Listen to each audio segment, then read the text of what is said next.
Imagine a place on Earth just shrouded in this almost impenetrable blanket of ice, right? Hmm. A landmass so vast it actually eclipses the entire continent of Europe. Huge, absolutely huge. And now imagine that within this frigid expanse, the cold might not just conceal, ancient geological secrets, but maybe a clandestine history far stranger, far more unsettling than any fiction. Hmm. Today, we're not just observing, we're plunging into the icy depths of Antarctica.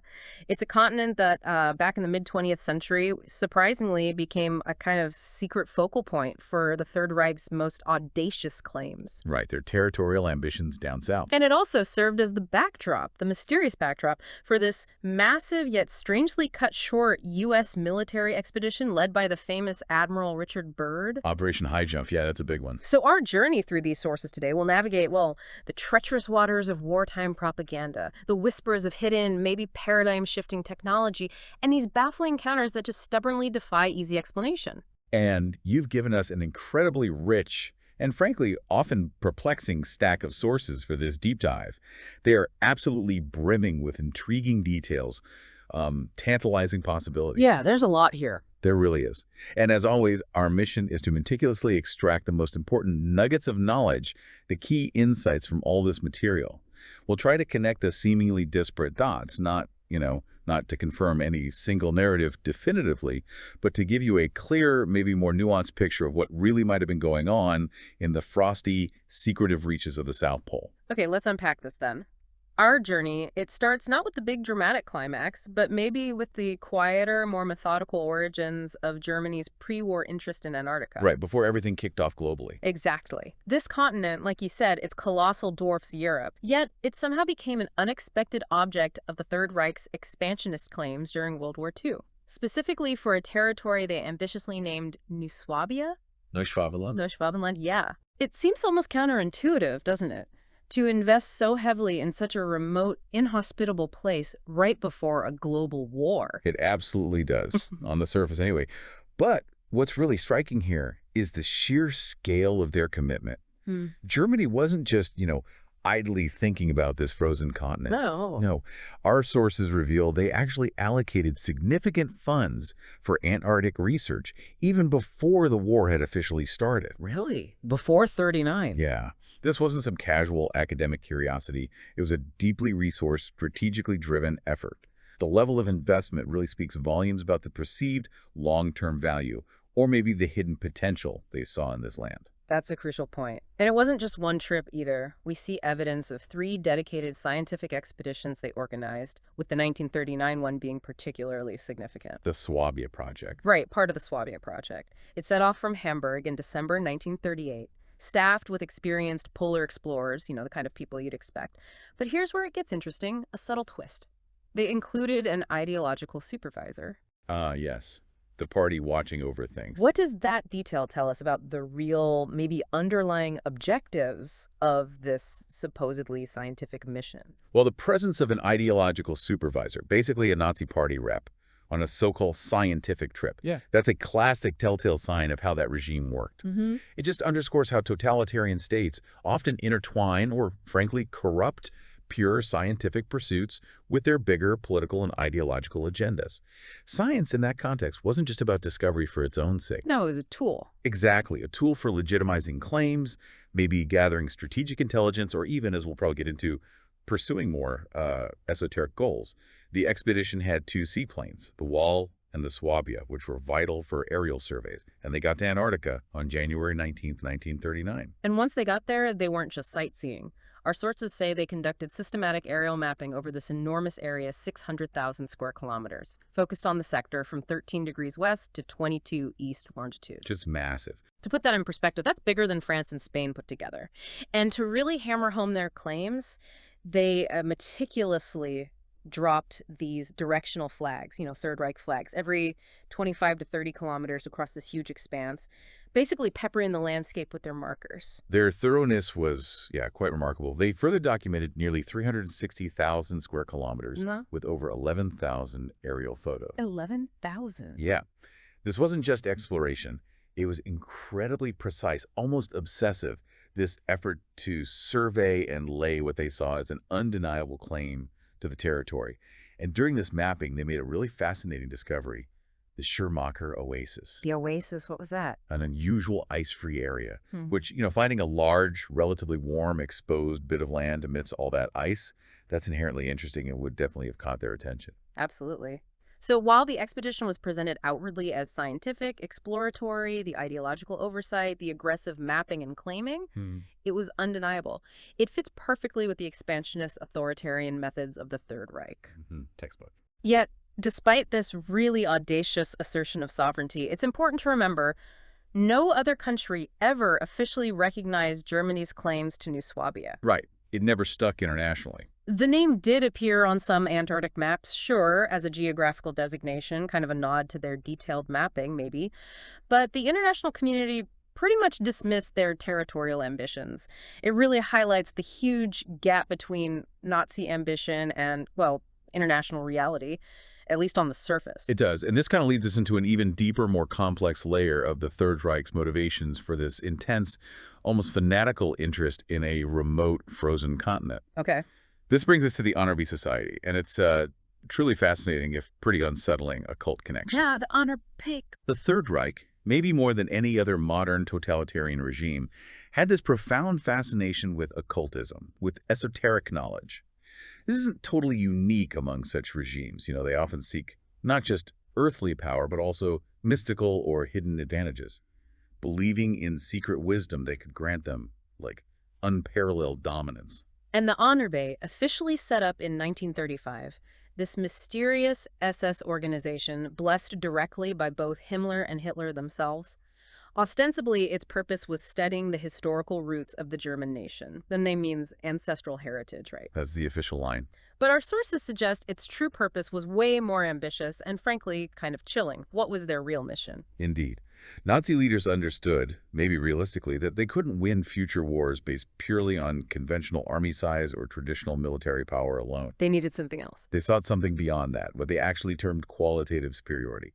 The Ahnenerbe was explicitly tasked with achieving breakthroughs in areas where their opponents were seen as incompetent, Which included a deep, often pseudoscientific, dive into occult knowledge, ancient mysteries, even paranormal phenomena.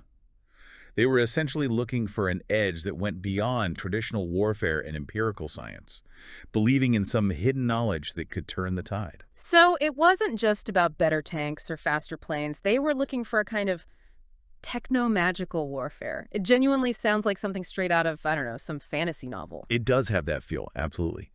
And it aligns disturbingly well with a core Nazi ideology that believed in the existence of this powerful ancient civilization. The ancestors of the Aryans. Exactly. Believed to be the true ancestors of the Aryans, possibly even the legendary Atlanteans. And this ancient civilization supposedly held universal secrets and incredibly advanced technology, including the ability to build massive ships and even sophisticated airships. Wow, so for them, this wasn't just history, it was a quest. It was a desperate quest for absolute power and an almost mythical technological advantage. This obsession led the Ahnenerbe to send expeditions all over the world, from remote monasteries in Tibet to ancient ruins in South America. Looking for what exactly? Specific objective: find ancient relics, forgotten books, obscure manuscripts. They were particularly interested in Templar archives, which they thought might hold secret maps or lost knowledge, specifically hints about Antarctica's past, maybe even the location of these mythical Atlantean outposts. This quest for ancient, hidden knowledge, all filtered through their distorted ideology, it forms a foundational thread in their growing Antarctic ambition. And this search for lost knowledge brings us to a really tantalizing piece of the puzzle, the Piri Reis map. Ah, yes, the map. In 1929, this astonishing 16th century map compiled by the Turkish Admiral Piri Reis was discovered. What made it so utterly remarkable was its depiction of the northern coast of Antarctica. It showed incredible detail, seemingly without any ice cover. And this was centuries before the continent was officially discovered by Western explorers in 1820. The immediate question is, how on earth was that possible? Exactly. How could a 16th century map show something no European had seen, and show it in a state that predates its modern ice sheet? It's baffling. That is indeed the million-dollar question, and it's what makes this map so perplexing. Piri Reis himself, in his notes on the map, actually said he compiled it from various sources, some of which he claimed were over 3,000 years old. 3,000 years old. That's what he claimed. But the enigma just deepens when we look at modern validation. U.S. Air Force specialists, after extensive analysis, concluded the coastline depicted on the map was remarkably accurate and critically appeared to have been mapped before it was covered by the current, mile-thick ice sheet. The Air Force confirmed that. They expressed bewilderment, openly, as to how such precise data could have been obtained, let alone transferred and compiled into a map back in 1513. This map isn't just an ancient cartographical curiosity, it's a profound historical anomaly. If its depiction of an ice-free Antarctica is accurate, it forces us to confront the possibility of sophisticated, lost civilizations with advanced geographical knowledge, or maybe even geological events far more dynamic than we typically imagine. It completely challenges our conventional timelines. Unbelievable. So for the Nazi proponents of the Aryan theory, this map wasn't just impressive, it was like powerful confirmation of their beliefs, especially for those who thought Antarctica wasn't just ice, but a former Atlantis, now icebound due to some dramatic pole shift. It fit their narrative perfectly. For them, the Piri Reis map wasn't just a curiosity, it was direct evidence. It suggested that if such accurate ancient maps existed, then ancient, superior knowledge, maybe even advanced technology, could still be preserved and found in Antarctica. And this is where it gets really interesting, isn't it? Because the implication was huge. If the Piri Reis map showed an ice-free Antarctica, what else could be hidden down there, waiting to be rediscovered by the chosen few?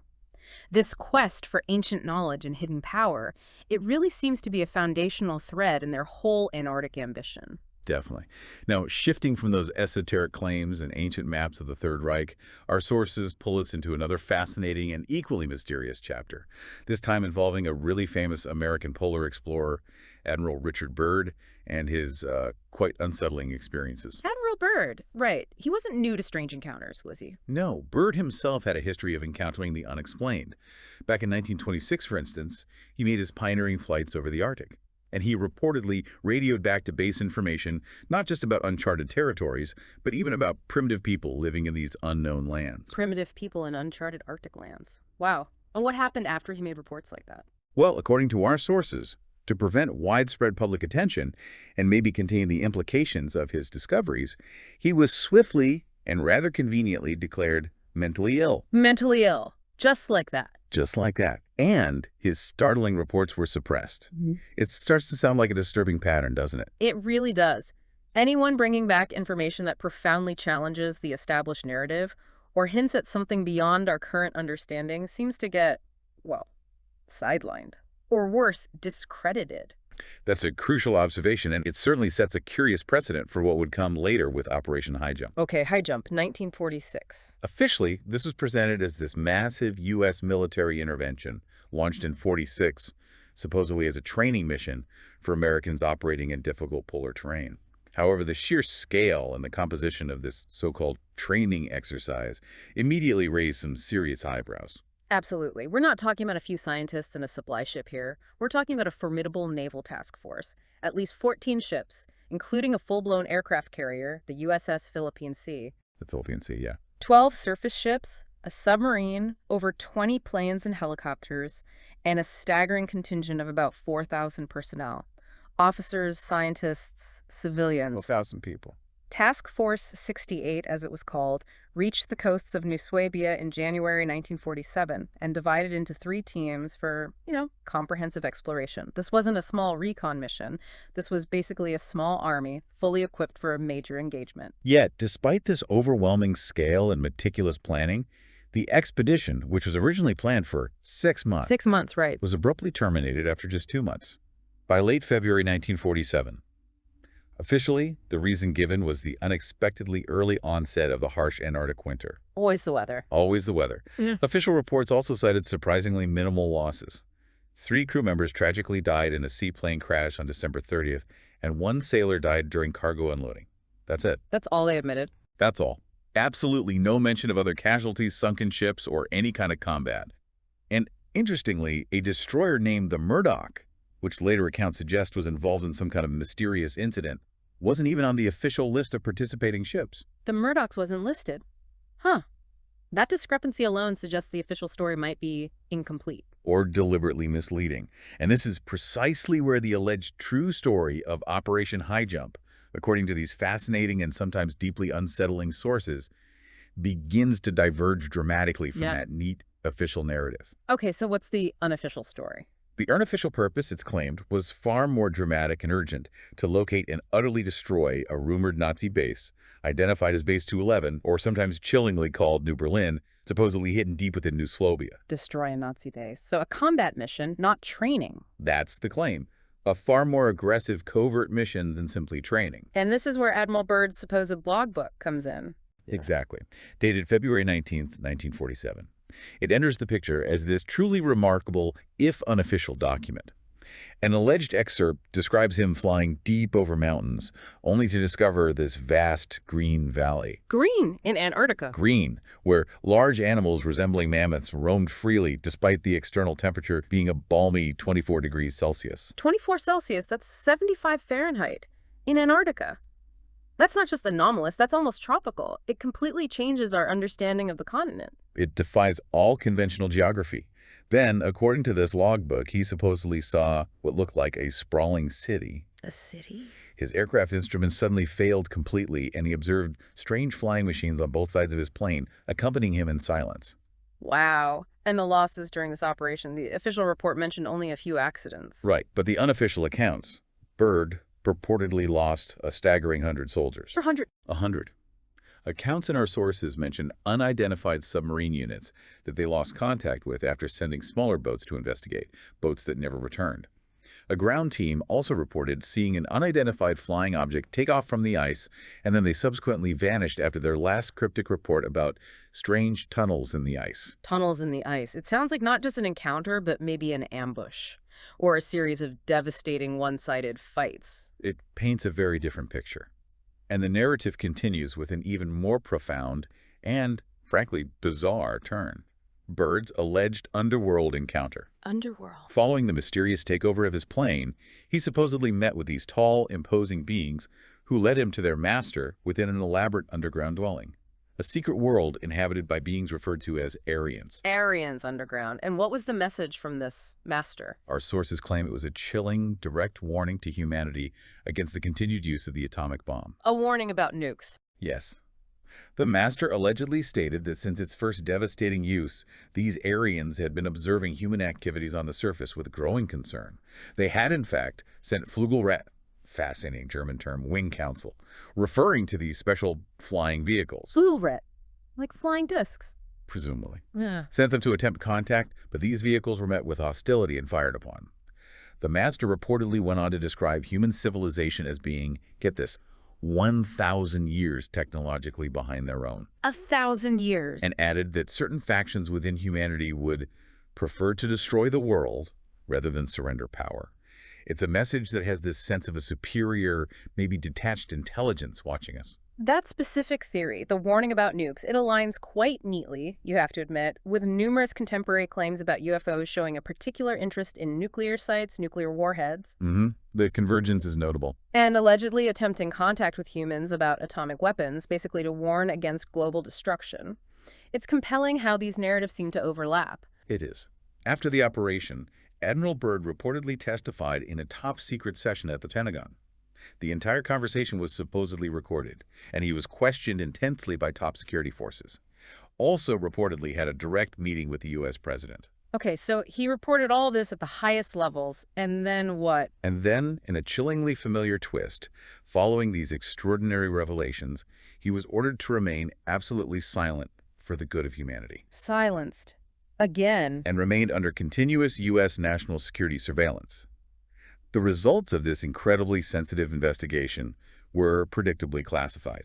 Hence, the supposed lack of official documentation on the real story of Operation Highjump. Officially, Admiral Byrd was once again declared mentally ill. But wait, didn't you say he led another expedition later? Exactly. Despite being officially labeled mentally ill, just 3 years later, in 1950, he was chosen by the president himself to lead another major expedition to the icy continent. That makes no sense. You simply don't put someone declared mentally ill in charge of another critical, high-stakes polar mission, do you? You absolutely do not. It's a massive contradiction.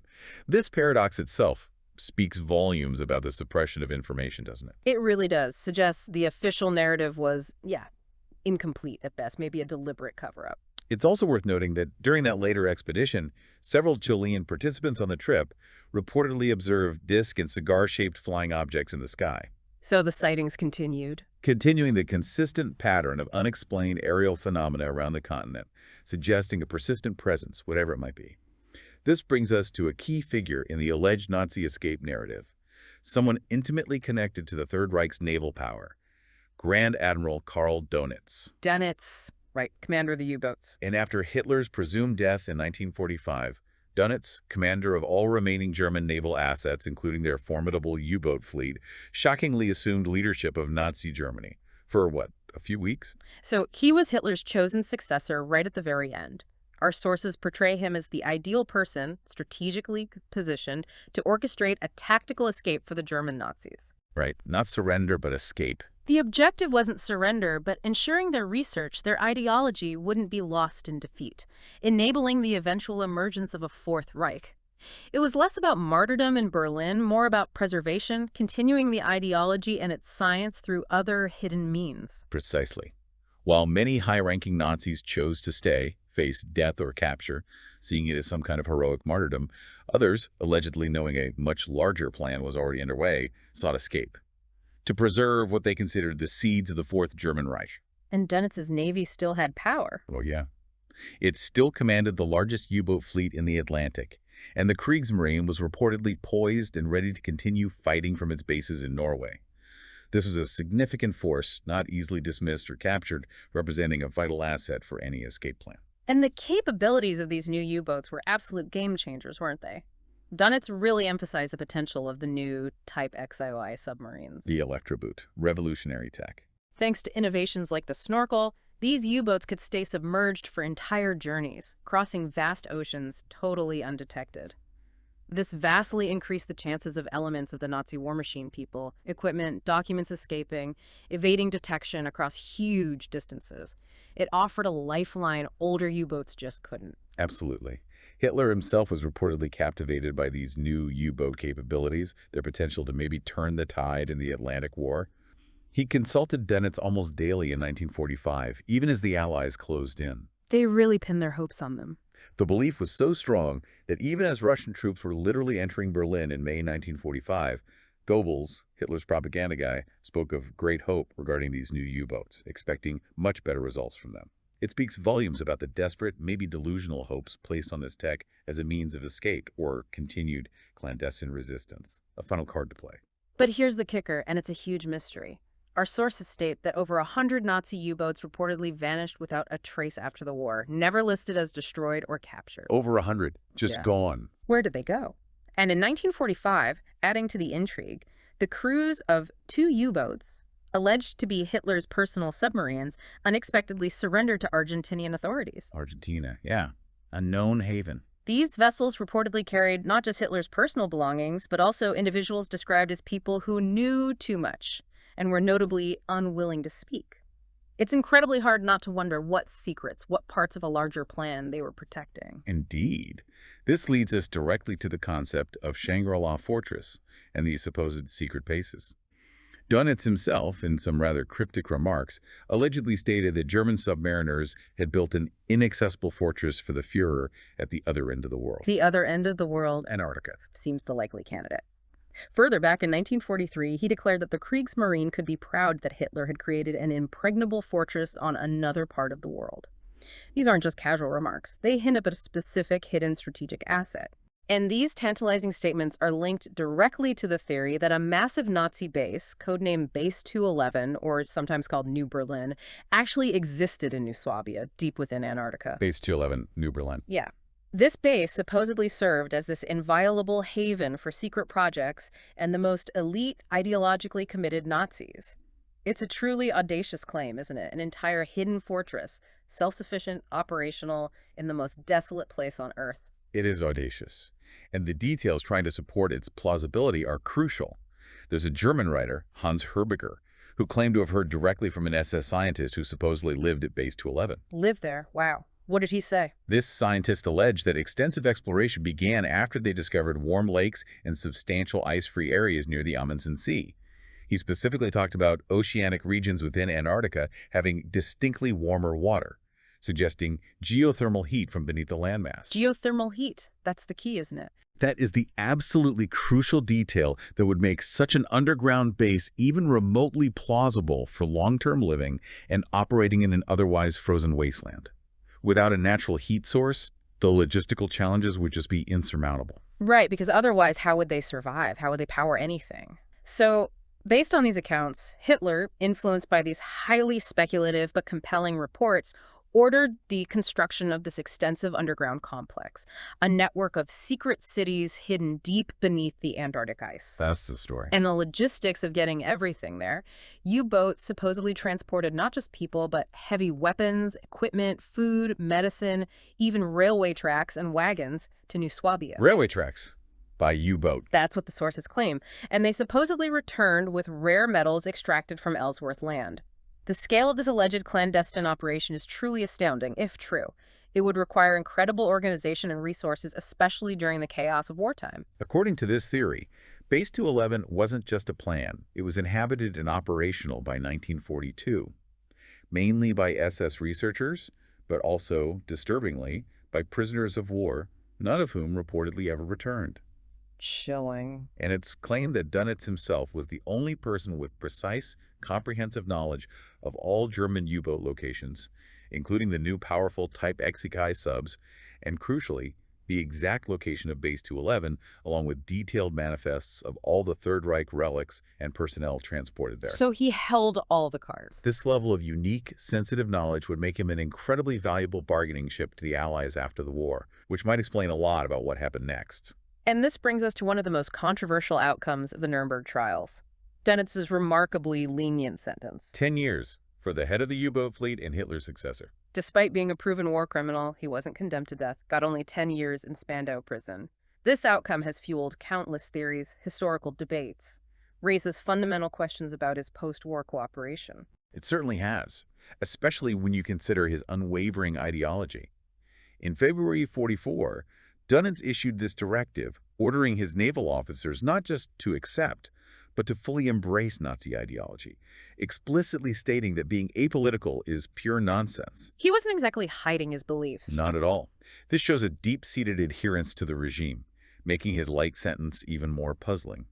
Allied intelligence, particularly the British, had intimate, almost forensic knowledge of Dönitz's character, stemming from his 1918 internment, where he was, remarkably, declared insane after psych tests. Declared insane back then. Yeah.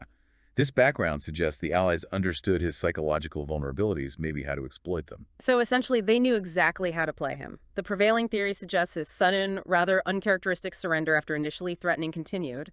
Fanatical resistance from his large, advanced fleet strongly pointed towards a deal. A bargain. It's widely believed, according to our sources, that in exchange for complete surrender and delivering extremely sensitive intelligence, likely about the new U-boats, hidden bases, transfer technology, Dönitz received a minimal sentence. It was, as some sources call it, a white glove offer. From allies who were maybe more worried about the Soviets by then. Right. The implication is that the detailed results of British interrogations with Dönitz reportedly fit perfectly into missing pieces of a much larger strategic puzzle, leading directly to the suppression of information about any existing Nazi bases or advanced tech. Keep it quiet, use the intel. The UK, remember, had already explored parts of Antarctica, Queen Maud Land, and provided maps to the US. But the true discoveries and the alleged heavy losses of Operation Highjump were systematically downplayed or just concealed. This narrative suggests a deliberate, strategic cover-up, not just for public comm, but to secure vital intelligence and technology for the victors. It's a compelling, if disturbing, possibility. This fascinating, though highly speculative, chain of events takes us into perhaps the most fantastical, yet undeniably intriguing aspect of our deep dive: the techno-mystical discs and the alleged Nazi UFO development. Ah, the Nazi UFOs. This is where it gets really wild. According to our sources, the Ahnenerbe scientists and SS research units weren't just doing conventional military research. They were deeply invested in what they called Technomagic, or qualitative superiority, through this blend of occult and paranormal research. Desperately seeking an advantage where their enemies were supposedly incompetent, This wasn't about conventional war. It was about rewriting the rules of reality itself. Technomagic. Wow. What's truly astonishing here is that a core objective of this esoteric research was apparently to use paranormal abilities, specifically psychic mediums, to contact higher unknown minds or external minds. Contact aliens. Or Something else. the goal was to acquire super knowledge and revolutionary technological breakthroughs from what they believed were highly developed extraterrestrial and ancient Earth civilizations. This reflects a belief system that went far beyond just terrestrial conquest. It was this cosmic ambition to harness what they saw as divine or alien wisdom for military dominance. So it wasn't just mystical fluff. It was a desperate, ideologically driven attempt to get a technological edge from any source imaginable, even alleged alien entities. This leads to the early Vril discs. The Vril Society, the Thule Society connection. Our sources state that in December 1919, members of the Thule Society, this influential secret society, a precursor to the Ahnenerbe, reportedly gathered. Among them were two psychic mediums, one famously named Maria Orsic. Maria Orsic, yeah. Claimed she could communicate with other worlds. Orsic, in a deep trance, purportedly claimed to have received highly complex technical information directly from a civilization in the Taurus constellation. Taurus. Very specific, detailing the intricate construction of an unusual flying apparatus.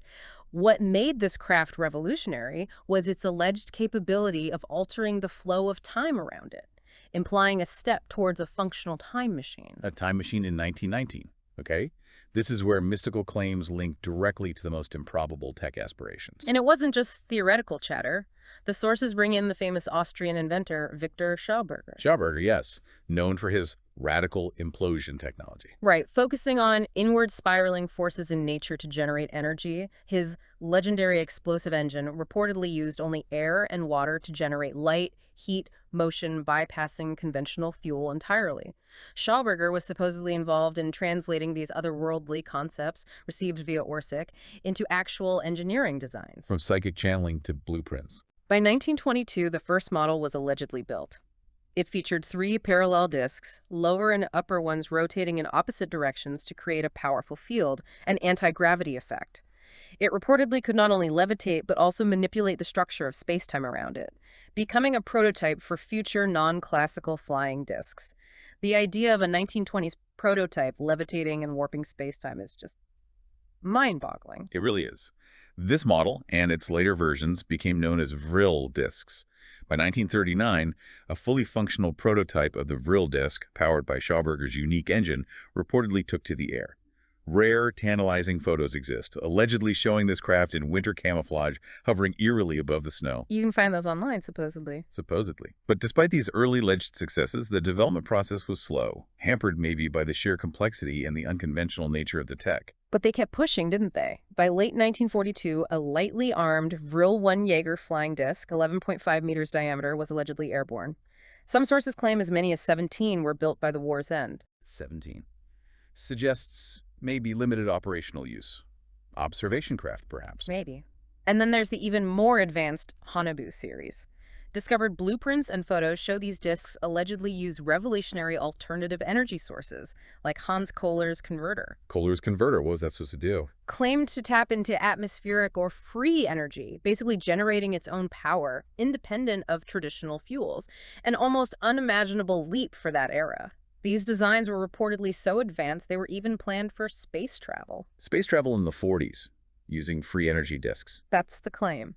And documents even show plans for a massive 139-meter Andromeda ship with hangars designed for Vril and Type 2 disks. The Andromeda carrier. Initially speculated as a long-duration spaceflight carrier, but maybe a more grounded interpretation is it was a colossal underwater container for transporting heavy cargo tech to secret bases. That makes slightly more logistical sense maybe in the context of secret Antarctic facilities and U-boats. Still incredible, though. And the Bolonzo disc represents an even more advanced, arguably the most mysterious prototype.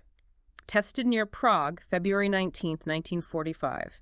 Used Schauberger's silent, flameless engine for lift. Silent and flameless. Completely unlike anything known then. A pilotless version allegedly reached 15 kilometers altitude in just 3 minutes. Hit a horizontal speed of 2,200 kilometers per hour, crucially reportedly capable of hovering silently, flying forwards, backwards, sideways without turning. That would be absolutely revolutionary. Nothing the Allies had could touch that. But despite these alleged highly impressive successes, the technomagical discs were, for various reasons, not mass-produced by the war's end. The Balanzo disc prototype itself was reportedly destroyed by Nazi orders. Destroyed. Why? To keep it secret, presumably. And tragically, its developers, largely concentration camp prisoners, were summarily killed to eliminate witnesses' knowledge of the project. Highlights the dark, ruthless side of these ambitions. Horrifying. And for what wasn't destroyed, it was supposedly evacuated, a desperate effort to preserve the tech. U.S. intelligence reportedly had credible info that 8 out of 9 key research facilities developing and testing these disks were successfully evacuated from Germany, along with their top scientists. 8 out of 9. Where did they go? Our sources claim at least one disk development facility was moved to Swabia in Antarctica, another to the Amazon region, a third to the northern coast of Norway, all to highly secret, fortified underground facilities. This suggests a meticulously planned, concerted effort to preserve and continue these projects beyond the war's end, seeding the Fourth Reich's technological future. Which brings us to some of the more provocative theories around Antarctic portals and the true nature of these unidentified aerial phenomena, or UAPs. Portals, like Stargate. Something like that, potentially. It's fascinating to note that reports of glowing disks, spheres, cigar-shaped objects emerging directly from under the water are not uncommon in polar regions and adjacent areas worldwide. Coast of North America, South America, Australia, South Africa. It's not an isolated thing. And not new either, right? You mentioned Alexander the Great. Yeah, allegedly observed for a very long time. Some accounts date back centuries. Our sources mentioned a specific example from South Georgia in 1979.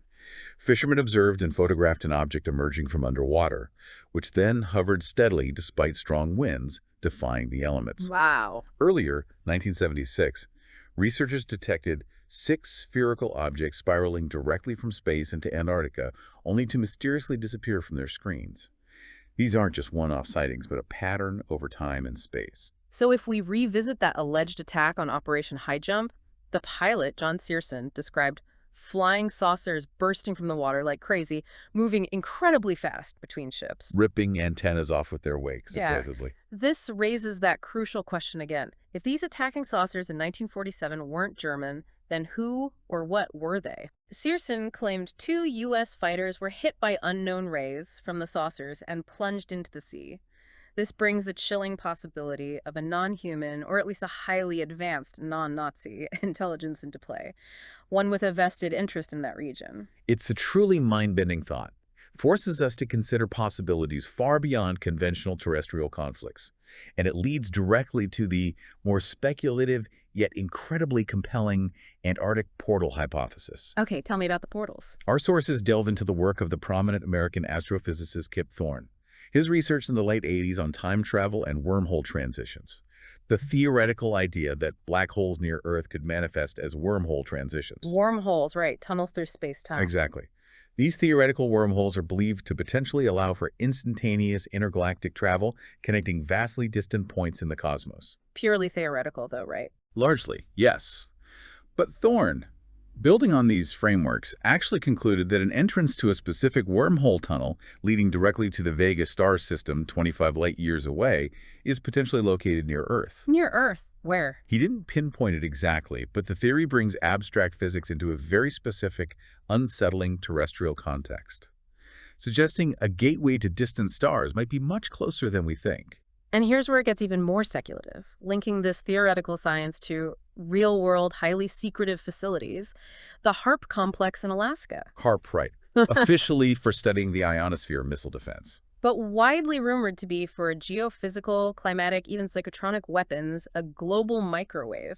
The hypothesis here is that HARP might be primarily aimed at finding and potentially controlling this very wormhole entrance. Wow. Controlling a wormhole. And there's a similar powerful emitter known to exist in Norway, with another rumored for Greenland. So these huge radioelectronic complexes might be far more than just military installations, maybe sophisticated instruments actively searching for or attempting to manipulate these cosmic gateways. This extraordinary theory suggests the Earth's North Pole acts as an entry point, and the South Pole, Antarctica, serves as an exit point for an energetic informational channel, connecting our planet to other planets and stars. Earth as a cosmic highway junction. An incredibly grand vision of Earth's place in the cosmos. And it's consistently noted in our sources that a disproportionately large portion of staff at U.S. Antarctic stations aren't just scientists, but employees of the NSA, military intelligence, electronic intelligence, the CIA, forming the core research personnel. So the spooks are down there in force. Which raises that critical question. Yeah. Could they be monitoring these portals, maybe even trying to harness them rather than just doing routine science? Right. And in a fascinating full circle, this modern advanced theory also connects back to Nazi Germany's historical popularity of the hollow Earth theory. Right. The idea that the Earth is hollow, with entrances at the poles. This old belief system presented the poles as literal gates to another space or inner world. Perhaps within their distorted framework, this was an early, vague, misinterpreted understanding of something similar to these modern wormhole concepts, the possibility of instantaneous travel through time and space, hidden within our planet. The idea that these myths might hold a kernel of truth, seen through their own unique, sinister lens. So after navigating through all these layers, historical fact, extraordinary claims, mind-bending theories, what does it all really mean? Let's look at the unanswered questions, the enduring mystery. Okay. Reality check time. A bit. Despite all the detail in the sources about Nazi ambitions, the practicality of building a full-fledged self-sufficient military base on Antarctica, especially with the limited resources of one ship, 2 seaplanes, in that short pre-war time frame, it remains highly doubtful logistically. That's a critical, pragmatic point.